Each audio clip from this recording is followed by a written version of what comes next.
So I don't know if you know this, but a long time ago, when Native Americans were forced into boarding school, a lot of times when they graduated, they were given a certain book.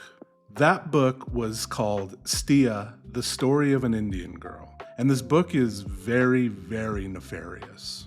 So back then, the Department of War was over the jurisdiction of basically all Native Americans, like in the late 1800s. And what they saw back then really kind of irked them because when Native Americans would graduate from boarding schools, they would do what the people at the Department of War would call return to the blanket, which was basically they would go back to their traditional forms of life, participating in culture, things like that, which basically was the opposite of what they wanted because they wanted to kill the Indian and save the man. So in comes the book Stia, The Story of an Indian Girl. The book was written in 1881 and it's from the point of view of a young Pueblo girl named Stia. And when she returns home from the Carlisle Indian School, she is very removed from that. She struggles to retain her new identity and civilized ways despite being around all her relatives and the pressure from her family to return to Pueblo life.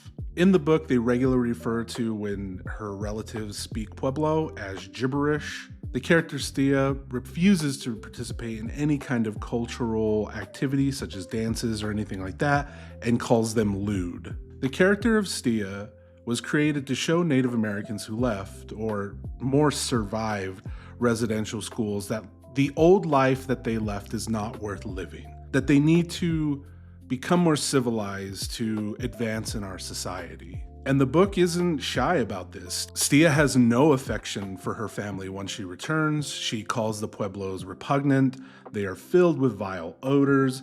There's always flies around. Stia is filled with so much self-loathing when she remembers she grew up in the place of the Pueblos. And yeah, this book was developed by the Department of War and it was given to every Native American, especially who graduated from the Carlisle Indian School. I think what this goes to show is that the resistance of Native American communities by not giving in and rejecting their culture. And it did happen in some individuals.